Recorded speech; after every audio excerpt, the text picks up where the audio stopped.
Hello বন্ধুরা, আসসালামু আলাইকুম। Welcome to my YouTube channel. তো আশা করি ভালো আছেন। আমিও বলছি বেসিক্যালি ছাপড়ি পোলাপান অনেকেই তো চিনে থাকবেন ছাপড়ি পোলাপান কেমন হয়ে থাকে। তো এর জন্য আপনাদের সামনে একটা ভিডিও নিয়ে আসছি। ভিডিওটা দেখেন, বুঝতে পারবেন যে ছাপড়ি পোলাপান কাহাকে বলে আর গ্রামের চাস্তো ভাই কাহাকে বলে। তো ভিডিওটা একটু দেখেন আমার পাশে থাকা, তারপরে আপনাদের সাথে কিছু আলোচনা করতেছি।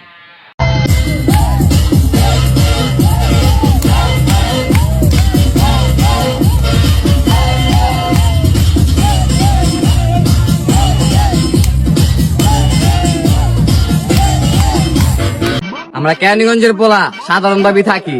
আঙ্গরে লারা দিও না। লারা দিলে ভয়াবহ রূপ দেখতে পারবা, পরে সামলাইতে পারবা। ভাই এদেরকে আমরা শুধু ছাপড়ি বলবো না, এরা হচ্ছে ছাপড়ি প্রো ম্যাক্স, গ্রামের চাস্তো ভাই ছাপড়ি প্রো ম্যাক্স।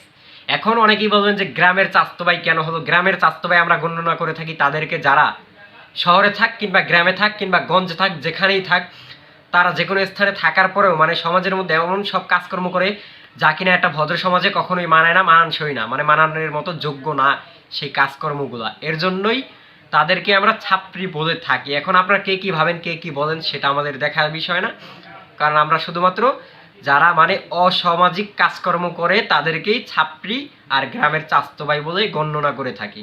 তো এরা হচ্ছে গ্রামের চাস্তো ভাই, এরা হচ্ছে ছাপড়ি প্রো ম্যাক্স। কেন ভাই?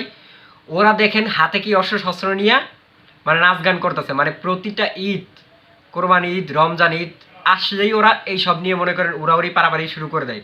সমাজের মধ্যে একটা মানে বিশৃঙ্খলা সৃষ্টি করে এদের মতো কিছু পোলাপান, মানে এক একটা বুইরা গাদা হয়ে গেছে, মানে বলদ। কয়দিন পরে মনে করে যে যদি মাইয়া হইতো, এক একটার বাচ্চা কাচ্চা হইতো 10-15টা। কি বলছি বুঝেন নাই? এদেরকে যদি মানে মাইয়া যদি হইতো, সঠিক সময় যদি বিয়া দেওয়া যাইতো, এদের এক একজনের 4-5টা করে বাচ্চা কাচ্চা হইতো। সেই সব বুইরা বুইরা পোলাপানগুলো ছাগলের মতো মানে এইসব অস্ত্র শস্ত্র নিয়ে ছাগলামি করতেছে। এটা কি একটা ভদ্র সমাজের ভদ্র পোলাপানের কাজ হতে পারে? ভাই তোরা আনন্দ করবি কর, উৎসব করবি কর, যা ইচ্ছা তাই কর, সমস্যা নাই, আমাদের কোনোই সমস্যা নাই। কিন্তু তোরা এইভাবে করবি কেন? তোরা কি বুঝাইতে চাস? মানে একটা গান আছে তো, গান বের হয়েছে না, মানে আমি নায়ক হইতে চাইলাম, আমার ভিলেন বানাই দিলেন। আসলেই তোরা নায়ক হইতে চাইছিস, কিন্তু তোরা নিজেরাই ভিলেন হয়ে গেছিস। কেননা তোরা যে কাজকর্ম করতেছিস অস্ত্র নিয়ে, এতে তোরা ভিলেন হয়ে গেছিস অটোমেটিকলি। তোরা নিজেরাও জানোস না যে সমাজের একদল মানুষ তোদেরকে ঘৃণা, মনে হয় তোদেরকে দেখলে স্যাপ ফালাইবো 100 বার, বুঝছ নাই? তোরা যে সমাজের মধ্যে থাকবি, কোন সমাজে থাকবি? তোদের জন্য আলাদা একটা সমাজ করা দরকার, তোদের জন্য আলাদা একটা সমাজ করা দরকার। সেই সমাজে তোদের মতো ছাপড়ি প্রো ম্যাক্স, গ্রামের চাস্তো ভাই, এসব আবাল সাবাল পোলাপানগুলো থাকবি। তোরাই সম্পূর্ণ আলাদা থাকবি। তোরা মানে যে মনে চায় সেইটা করবি, যেটা মনে চায় সেটা করবি, যা ইচ্ছা তাই করবি। কেউ কিছু বলবে না তোদেরকে, কেউ কোনোভাবে বাধা দিবে না। ভদ্র সমাজে থাকো, ভদ্রভাবে থাকার চেষ্টা করো, নিজেরা ভালো থাকো, অন্যকে ভালো থাকার চেষ্টা রাখো। এমন কিছু করে না যেন তোমাদের জন্য অন্যান্য মানুষগুলো সমাজের মধ্যে মানে অশান্ত হয়ে যায়।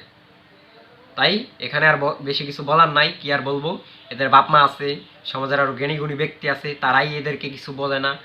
আমরা যতটুকু আমাদের জ্ঞান থেকে বলা দরকার ততটুকু আমরা বললাম, কারণ এদেরকে এখনও মানে মাথায় কিছু ভালো মন্দ বুদ্ধি ঢুকানো দরকার, যেন ওদের কারণে সমাজের অন্য অন্য অল্প বয়সী যুবক পোলাপানরা নষ্ট না হয়ে যায়। সকলে ভালো থাকবেন, সুস্থ থাকবেন। দেখা হচ্ছে নেক্সট কোনো ভিডিওতে নতুন কিছু নিয়ে। আসসালামু আলাইকুম।